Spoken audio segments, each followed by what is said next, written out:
India और story में आपका स्वागत है। यह अभिनय जब समाप्त हुआ तो उधर रंगशाला में धनुष यज्ञ समाप्त हो चुका था और सामाजिक प्रहसन की तैयारी हो रही थी, मगर इन सज्जनों को उससे विशेष दिलचस्पी न थी। केवल मिस्टर मेहता देखने गए और आदि से अंत तक जमे रहे। उन्हें बड़ा मजा आ रहा था। बीच बीच में तालियां बजाते थे और फिर कहो का आग्रह करके अभिनेताओं को प्रोत्साहन भी देते जाते थे। राय साहब ने इस प्रहसन में एक मुकदमेबाज देहाती जमींदार का खाका उड़ाया था। कहने को तो प्रहसन था, मगर करुणा से भरा हुआ।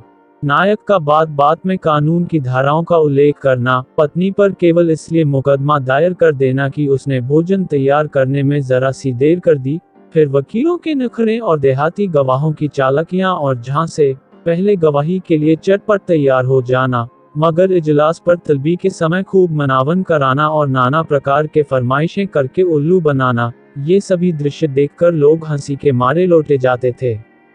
सबसे सुंदर वह दृश्य था जिसमें वकील गवाहों को उनके बयान रटा रहा था। गवाहों का बार बार भूले करना, वकील का बिगड़ना, फिर नायक का देहाती बोली में गवाहों को समझाना और अंत में इजलास पर गवाहों का बदल जाना, ऐसा सजीव और सत्य था कि मिस्टर मेहता उछल पड़े और तमाशा समाप्त होने पर नायक को गले लगा लिया और सभी नटों को एक एक मेडल देने की घोषणा की। राय साहब के प्रति उनके मन में श्रद्धा के भाव जाग उठे। राय साहब स्टेज के पीछे ड्रामे का संचालन कर रहे थे। मेहता दौड़कर उनके गले लिपट गए और मुग्ध होकर बोले, आपकी दृष्टि इतनी पैनी है, इसका मुझे अनुमान न था। दूसरे दिन जलपान के बाद शिकार का प्रोग्राम था।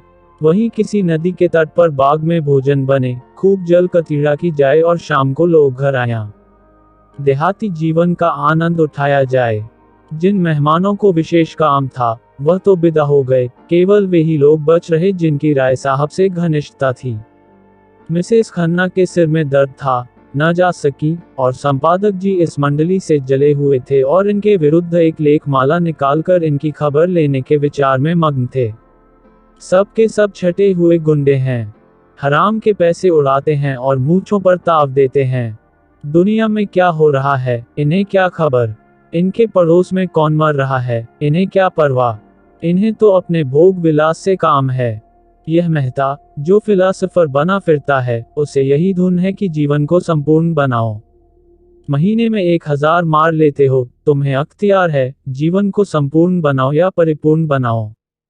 जिसको यह फिक्र दबाए डालती है कि लड़कों का ब्याह कैसे हो, या बीमार स्त्री के लिए वैद्य कैसे आया, या आपकी घर का किराया किसके घर से आएगा, वह अपना जीवन कैसे संपूर्ण बनाए।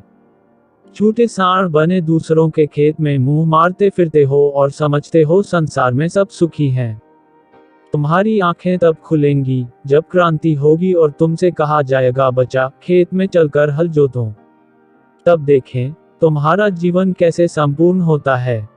और वह जो है मालती, जो 72 घाटों का पानी पीकर भी मिस बनी फिरती है। शादी नहीं करेगी, इससे जीवन बंधन में पड़ जाता है, और बंधन में जीवन का पूरा विकास नहीं होता। बस जीवन का पूरा विकास इसी में है कि दुनिया को लूटे जाओ और निर्द्वंद्व विलास किए जाओ। सारे बंधन तोड़ दो, धर्म और समाज को गोली मारो, जीवन के कर्तव्यों को पास न फटकने दो, बस तुम्हारा जीवन संपूर्ण हो गया। इससे ज्यादा आसान और क्या होगा। माँ बाप से नहीं पड़ती, उन्हें धता बताओ, शादी मत करो, ये बंधन है, बच्चे होंगे, यह मोहपाश है, मगर टैक्स क्यों देते हो। कानून भी तो बंधन है, उसे क्यों नहीं तोड़ते, उससे क्यों कनी काटते हो। जानते हो न कि कानून की जरा भी अवज्ञा की और बेड़ियां पड़ जाएंगी। बस वही बंधन तोड़ो जिसमें अपनी भोग लिप्सा में बाधा नहीं पड़ती। रस्सी को सांप बनाकर पीटो और 30 मारखा बनो। जीते सांप के पास जाओ ही क्यों, वह फूकार भी मारेगा तो लहरें आने लगेंगी। उसे आते देखो तो दुम दबाकर भागो। ये तुम्हारा संपूर्ण जीवन है। 8 बजे शिकार पार्टी चली। खन्ना ने कभी शिकार न खेला था, बंदूक की आवाज से कांपते थे, लेकिन मिस मालती जा रही थी, वह कैसे रुक सकते थे। मिस्टर तनखा को अभी तक इलेक्शन के विषय में बातचीत करने का अवसर न मिला था। शायद वहां वह अवसर मिल जाए। राय साहब अपने इस इलाके में बहुत दिनों से नहीं गए थे। वहां का रंग ढंग देखना चाहते थे।